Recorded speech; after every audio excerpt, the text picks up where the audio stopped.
Hello, everyone, and welcome to another exciting episode from Season 3 of the Financial Insight Show. My name is Mwelo Chvesakunda, and I'm your host today. And in the studio, fresh off a flight from the Copper Belt, is none other than Mr. Ashu Sagar, who is the president of Zambia Association of Manufacturers. Ashu, how are you doing? All good, Mwelo. How are you? I'm doing well. I'm doing well. It's always a pleasure to host you. This is actually our second or third sit down, actually, in our new losing studio. count. I'm actually losing count, but it's always important to get like quick updates from you. Thank you. Thanks. Absolutely. Good to be here. Absolutely. How is Zam today? Zam's good. Look, it is tough times in the economy. We all know this, and it's not something that we need to hide. But Zam as an association is doing well, representing its membership, getting our work done, which is very, very important. That's all, it's getting there. Absolutely. And, let's cut to the chase. Big announcement this week that's come from, the head of state. Ministry of Finance has already published statements. They were in Parliament just yesterday telling us about, the big announcement that's come around the debt restructure. Obviously, manufacturing has made comments in the past regarding, the importance of getting this thing over the line. But just give us some quick reactions regarding how, manufacturing is looking at this announcement and what it means to the wider body of manufacturing in Zambia. Look, firstly, in terms of the economy, I think it's been a bit of a noose around the growth of the country, right? You want to move forward, you want to do things, you want to create a business environment, but then you've got this debt restructuring that's put you in a corner, inherited debt, right? That, had to be rescheduled, had to be replanned, and so that you can actually start concentrating, I think, on the wider economy. It's hard to concentrate when you don't know where you stand, right? When you owe people money, right? And I think that's been one of the biggest challenges that we've seen in terms of maybe the need for space to grow, right? So with this, obviously, from our side as manufacturers, we see it as a very good move. We see it as, something that had to be checked off the list. And now we are hopeful that we start concentrating a lot more on the growth of the economy, manufacturing, tourism, agriculture, mining. You must realize that when you get to a stage where you have renegotiated your terms and have been able to successfully do so, in the eyes of the non-government players or whatever, you've instilled confidence back. There's a level of confidence that comes back to the economy, right, which is very important. 2, in the eyes of your international community, Zambia is also now looked at differently. 3, in terms of lenders, right? You may be able to open up doors where you were not able to open before, because you now said, look, yes, we were having a problem with our original debt portfolio. We have restructured it. Now we are able to move forward, even if we need possibly new development projects that are financed by alternative lenders, right?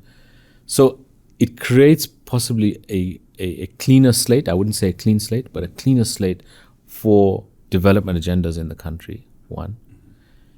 Infrastructure is also important for us as manufacturers. We've got infrastructure projects running around the country on PPPs, right?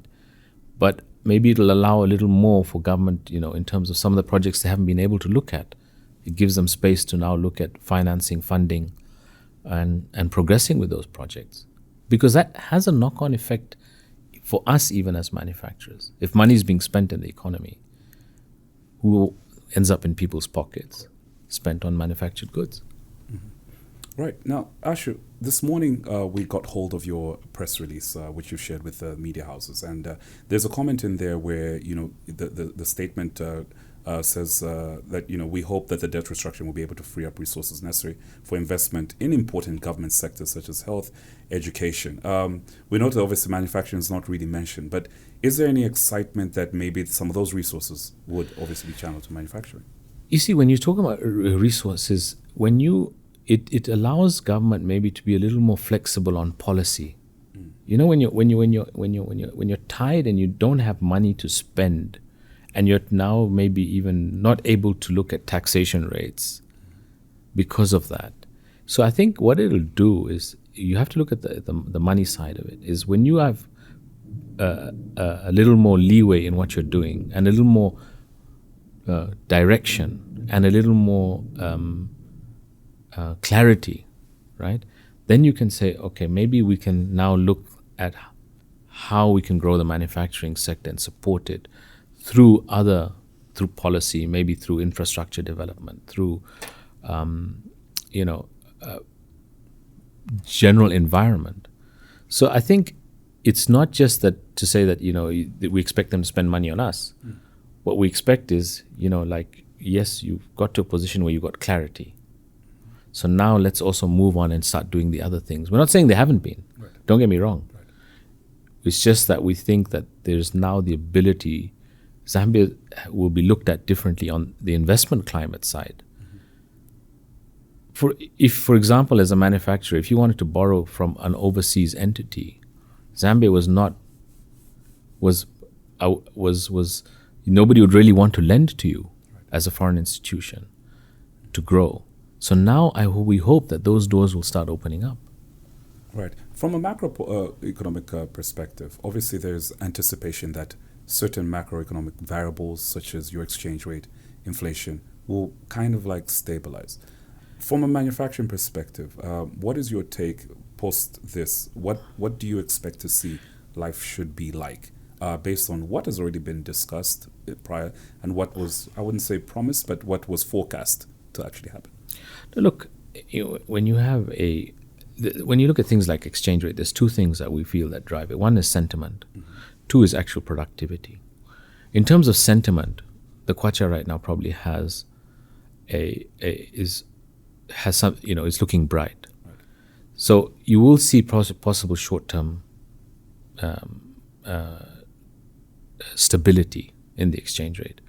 But now we need to, where we've always been saying is Zambia needs to move away from the resource-driven economy where everything is based on export of resources to the value-added economy, whether it's value-added to agriculture or whether it's value-added to mining. So on the macroeconomic side, unless we start attending to the medium to long-term issues in a very rapid manner, mm-hmm. right? We will still be, the gains may be there on sentiment, right? But we need to back it up now with a lot of action, right? There's a lot of work to do. It's like, your teachers marked your homework and you've got all your grades right, but you still have to do the work for the next Correct. batch. Correct. And that's where we're saying is we need to do the work on restructuring now. We've restructured debt, let's restructure the economy. Restructure the economy around value addition, because value addition creates jobs. Export-driven value addition creates foreign exchange, right? That stability will come, I think, in the medium to long term. In the short term, sentiment will drive the stability in the exchange rate. In the interest rates, as manufacturers, you want stability for investment, right? But money also has to be available. It's very hard for banks to lend to a lot of the new manufacturers, established manufacturers. Yes. Is it legacy issues of, or how does that connect with the debt structure?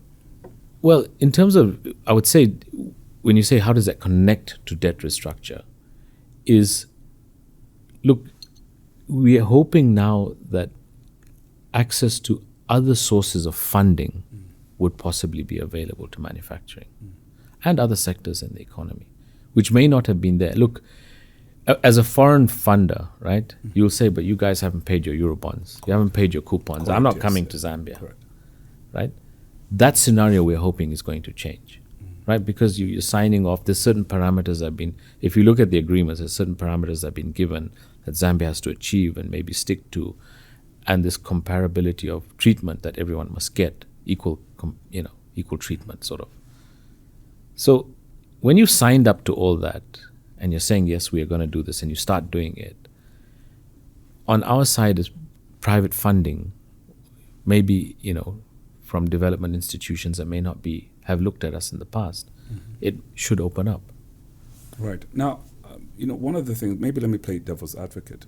Now that you have debt restructure, does that mean that automatically you'll have those possible investors who were on the fence and just waiting to see what will happen come in? And also, you've obviously been engaging with the membership. Is this the one moment, the silver bullet, as where that would say, okay, now we're going to proceed with an investment in Zambia? I think it was one of the major factors, right, in terms of people needed to know which way it was going. Because look, if we could not reach an agreement, the alternative for the economy in terms of accessing international finance was very bleak. Then the knock-on effects on exchange rate, interest rate, and everything is unthinkable, right? So, in your question of saying that those that were sitting on the fence, I think you will possibly see a lot more people who probably been looking for financing to finance a project, maybe in energy or manufacturing and stuff. Suddenly, you might find that foreign funding institutions are more willing to talk and more willing to look at this and say, "Oh, well, actually, you guys have got this over the line as a country. This other aspect of the private sector and the economy should be able to come right. We are now willing to say, okay, we'll put money into this."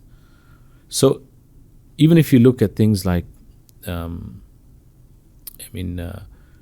treasury bills, right? You might find that now there are foreign investors that may look at that. Right? One thing we have said is like, in the whole debt, they've dealt with bilateral, they've dealt with the Euro bonds, which is 75% of debt. Correct. There's still 25% sitting with commercial creditors. And our plea as private sector is to say, look, can we, those who still have this last bit of negotiation or whatever's left, come and sort this out, come to the table as quick as possible. Zambia needs to move on. Zambia's economy needs to move on, right? Zambia's development agenda needs to move on. Right. Now, as a penultimate question, going forward, what would you say would now be the aspirations of the membership? Considering now that the debt conversation is now reaching a point where we're actually seeing a finish line, but then you're also faced with energy poverty, which has obviously affected not only Zambia, Malawi just recently declared. Going forward, do you see a shift in terms of focus, or does the debt conversation continue? In terms, I need you to rephrase that. Okay. When you're saying the energy poverty, and you're saying, are you looking for in terms of what the members are concerned about? Correct. Right. So look, obviously, when you look, it's a very nice comment, energy poverty. But look, we have an energy deficit. Manufacturing sector is driven by energy. Correct. Without energy, you cannot produce, right? And what I think now is, when you see, if there is a little more clarity on financing options, we need to accelerate the energy development agenda. Whether it's PPPs, whether it is a development bank institutions that now come in and develop energy solutions. The sad thing, unfortunately, maybe, is we will not be able to solve that in the short term. Right. It's a medium to long term problem, right? Where we need to concentrate is making sure the conversations start happening and encouraging those conversations to start happening, where if a private sector developer for energy is sitting with had the inability to raise financing, and if there's new avenues with development institutions, with maybe the government's help, come in and sort out some of the energy problems or energy generation problems, I would say. That's the conversations we need to start accelerating immediately, so that the manufacturing sector then can also have comfort that energy is not a problem. We have, I think they've estimated, out of our 3,000 installed capacity, we might be close to 50-60% generation capacity right now. Correct. Which is 1,500, 1,700. If Mopani ramps up, if KCM ramps up, the two mines, they don't use small power. Correct. And other mines start coming online, your mining industry is priority. Let's face facts. That energy is going to be rationed residence, commercial, manufacturing, agriculture. It's a very tough balancing act. Yeah. So that's so why we're not out of the woods yet, are we? we're not out of the woods, and we shouldn't, and we should be candid enough, because look, this is not. I mean, as a country, we have 3,000 installed capacity. It was not bad for our needs, and even when we were exporting. But nobody expected what happened to this extent this year. We might have expected that there might be a shortfall in rainfall, but not like this, where it has decimated 40% of your crop. It's taken out generation capacity by 40-50%. And you want to now push the agenda for mining to grow, for manufacturing to grow, agricultural to grow. How do you balance that? So we may not be able to do it in the short term. We can solve some problems. Right. But I think that discussions need to be very open right now. See what's on the table from everybody in terms of really, okay, what is the power generation options we have? Right? I mean, what are for example, Indola Energy sits there with 2 generators of 150 megawatts each, 100 megawatts, because there's no HFO, right? And HFO is imported, you're going to have to raise the price of that output. But there's some short-term solutions, net metering from residences, which we expect could do another 100 megawatts if it is implemented quickly. Solar, maybe some projects are sitting. But this situation may have put us in a corner to do the right things for the future of the country. It's sometimes unfortunate to say that maybe things need to happen for you to change direction. And this has happened, and it's time for us to be very transparent. This is the problems, and I think there's enough information like this is the problems coming out. But have we started now engaging on the short-term, medium, and long-term solutions, and transparently to say, these are our options, this is what we need to do, this is why we need to do it, this is why the certain tariffs may not be sustainable, right? So this has to happen, I think. Absolutely. A final thought. We know that very soon you'll obviously be engaging with Ministry of Finance. In last year's submission, I think debt was one of them.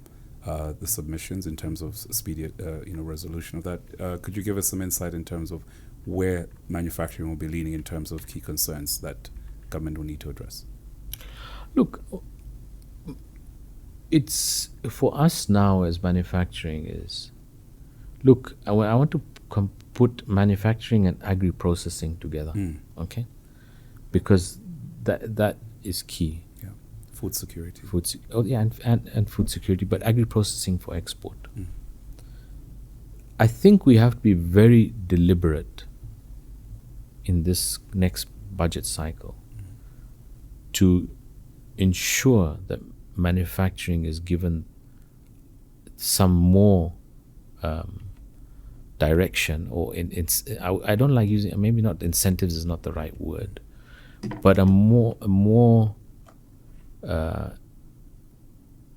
urgency. There's more urgency in developing that sector, because those are where the sustainable jobs are going to come from. And I always, I've been saying this, Zambia's biggest strength is that it is land linked. We say we're a landlocked country, but we are not able to harness the land linked position in terms of trade properly. So when we start looking at our neighbors as proper trading partners, right, and enhancing value addition from our side, right? If you look at eastern Angola, you look at southern Congo, southern eastern Congo, DRC, you look at parts of Malawi, you look at Zimbabwe, you look at the access to markets in Rwanda, Burundi via the Great Lakes.